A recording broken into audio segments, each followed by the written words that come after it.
കൂട്ടുകാരെ, ജാസ് ഡയറിയിലേക്ക് സ്വാഗതം. ഇന്ന് നമ്മൾ ഒരു റോസാപ്പൂവിൻ്റെ ദിവസത്തിലെ ഹ്രസ്വവും തിളക്കമുള്ളതുമായ നിമിഷത്തിലേക്ക് കാലെടുത്ത് വെക്കുകയാണ്.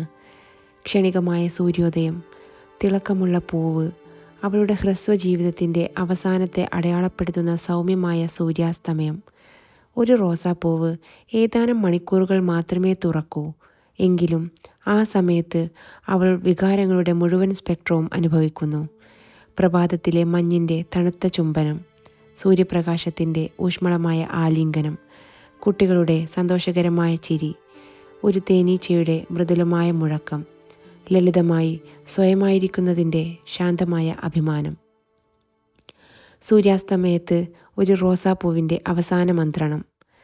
ദിവസം അവസാനിക്കുമ്പോൾ ഒരു റോസാപ്പൂ അതിൻ്റെ അവസാന രഹസ്യം പങ്കിടുന്നു. ഒരു നിശബ്ദ പൂന്തോട്ടത്തിൽ ഒരു റോസാപ്പൂ ഉയർന്നു നിൽക്കുന്നു. അതിൻ്റെ മൃദുലമായ പിങ്ക് ദളങ്ങൾ മൃദുവായ മന്ത്രിപ്പുകൾ പോലെയാണ്. സൂര്യൻ അസ്തമിക്കാൻ തുടങ്ങുമ്പോൾ അവളുടെ ഹൃദയത്തിൽ ഒരു നിശബ്ദ ദുഃഖം നിറയുന്നു. കാരണം അവൾക്ക് സമയം കുറവാണെന്ന് അവൾക്കറിയാം. പതിയെ അവൾ ഓർമ്മയിലേക്ക് വഴുതി വീണു. ഓരോ ഇതളിനെയും ചുംബിക്കുന്ന ചൂടുള്ള പ്രഭാതമഞ്ഞ് അവളെ പുതുമയുള്ളവളും സ്നേഹിക്കുന്നവളുമാക്കി. സ്വന്തം പൂവിൽ നിന്ന് ഉയരുന്ന മധുരഗന്ധമോർത്ത് അവൾ അഭിമാനത്തോടെ പുഞ്ചിരിച്ചു. കുട്ടികൾ അടുത്തേക്കോടുന്നു.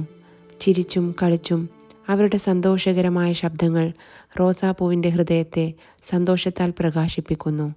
ഒരു കുഞ്ഞ് റോസാപ്പൂവിനെ മണക്കാൻ ചാരിയിരിക്കുമ്പോൾ അവളുടെ സുഗന്ധം ആസ്വദിക്കാൻ വേണ്ടി മാത്രം ലോകം നിന്നതായി തോന്നുന്നു. ഒരു തേനീച്ച അവളുടെ മേൽ ഇറങ്ങുമ്പോൾ അവൾ മൃദുവായ ഒരു അമ്മയെപ്പോലെ സംസാരിക്കും. കുഞ്ഞേ, നിന്റെ ചിറകുകൾ ചെറിയ മണികൾ പോലെയാണ്. നീ എൻ്റെ അമൃത് ശേഖരിച്ച് എൻ്റെ സുഗന്ധം ലോകത്തേക്ക് കൊണ്ടുപോകുന്നത് എനിക്കിഷ്ടമാണ്. അപ്പോൾ തേനീച്ച പറയും, ഓരോ ദിവസവും രാവിലെ നീ ഹൃദയം തുറന്ന് ചിരിക്കുന്നതും മഞ്ഞുകണങ്ങൾ നിന്നെ ചുംബിക്കുന്നതും കാണാൻ എനിക്ക് വളരെ ഇഷ്ടമാണ്. നിന്റെ പുഞ്ചിരി എൻ്റെ ദിവസത്തെ കൂടുതൽ പ്രകാശപൂരിതമാക്കുന്നു. അവൻ്റെ കുഞ്ഞുവാക്കുകൾ അവളുടെ ഹൃദയം സന്തോഷം കൊണ്ട് നിറച്ചു. ഞാൻ എൻ്റെ സ്നേഹം എല്ലാവരുമായും പങ്കിടുന്നത് പോലെ അത് എന്നെ മറ്റുള്ളവരുടെ മനസ്സിലും പ്രധാനപ്പെട്ടവളാക്കി മാറ്റുന്നു എന്ന തിരിച്ചറിവ്, എന്തെന്നില്ലാത്തൊരു അനുഭൂതി അവളിൽ നിറച്ചു. മറ്റൊരു ജീവിയെ സഹായിച്ചു എന്നറിഞ്ഞതുകൊണ്ട് തേനീച്ച പോകുന്നത് കാണുമ്പോൾ റോസാപ്പൂവിന് ആഴത്തിലുള്ള ആത്മസ്നേഹവും സംതൃപ്തിയും അനുഭവപ്പെടുന്നു. ദിവസം അവസാനിക്കാൻ പോകുന്നതിനാൽ അവൾക്ക് ഒരു സൗമ്യമായ സങ്കടവും അനുഭവപ്പെടുന്നു.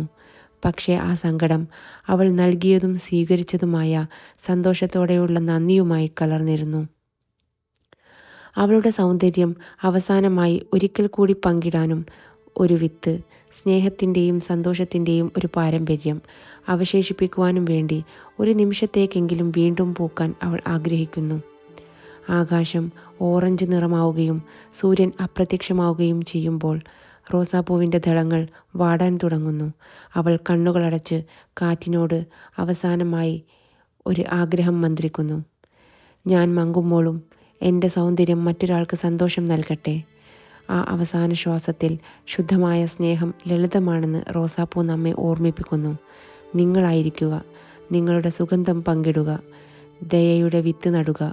നമ്മുടെ സമയം എത്ര കുറവാണെങ്കിലും നാം നൽകുന്ന സ്നേഹം മറ്റുള്ളവരുടെ ഹൃദയത്തിൽ എന്നേക്കുമായി പൂത്തുലയും. ലോകത്തോടുള്ള നിസ്വാർത്ഥമായ സ്നേഹം, അവളുടെ പ്രണയം തൻ്റെ ജീവിതത്തിലൂടെ കാട്ടിക്കൊടുത്തുകൊണ്ട് അവൾ യാത്രയായി. അതുകൊണ്ടാവും റോസാപ്പൂക്കൾ പ്രണയത്തിൻ്റെ പ്രതീകമായി എല്ലാവരുടെയും ഹൃദയങ്ങളിൽ ഇപ്പോഴും ജീവിക്കുന്നത്. Thank you.